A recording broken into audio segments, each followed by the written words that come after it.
तर नमस्कार सगळ्यांका कोकणदार पेजवर तुमचं सगळ्यांचं स्वागत असा. आज हसाचा कारणच तसा असा, कारण आज खूप आनंदाचा दिवस असा, उत्साहाचा दिवस असा. कारण ज्या निकालाची आपण प्रतीक्षा करी होतो, ज्या निकालाची आपण वाट बघी होतो, तो निकाल चक्क आपल्या बाजून लागला. कारण खरं तर अपेक्षा नव्हते, कारण ज्या प्रकारची परिस्थिती आजूबाजू घडा होती, त्या परिस्थिती बघून असा वाटाक नव्हता की तो निकाल प्राणीप्रेमी निसर्गप्रेमींच्या बाजून लागा. आणि तो निकाल असं होतो की सध्या सिंधुदुर्गात पदभ्रमण करणारं ओंकार हत्ती त्याका पकडून त्याका पुन्हा एकदा आपल्या नैसर्गिक अधिवासात पाठवण्याचे आदेश सर्वोच्च न्यायालयाच्या समितीने दिले आणि प्रत्येक प्राणीप्रेमी आणि निसर्गप्रेमींचा जीव भांड्यात पडलो.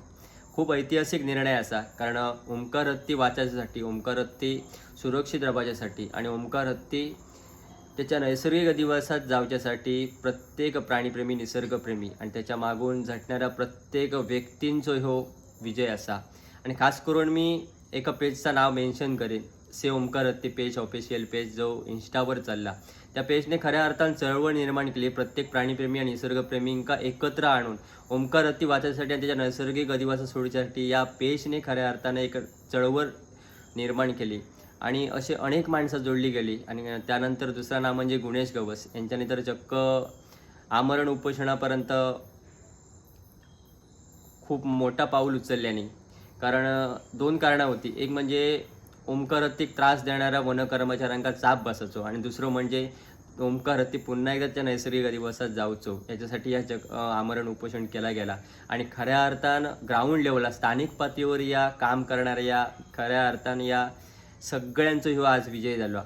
तर खूप कौतुक असा. बरेच रजिस्ट्रार जे कोकणसाठी झटताना दिसले आणि खऱ्या अर्थानं त्यांनी कोकणात रावान ओंकार हत्ती वाचण्यासाठी ज्यांच्यानी प्रयत्न केले, त्या सगळ्यांचे आज आभार असत. खूप आनंदाचा आणि महत्त्वपूर्ण दिवस असा.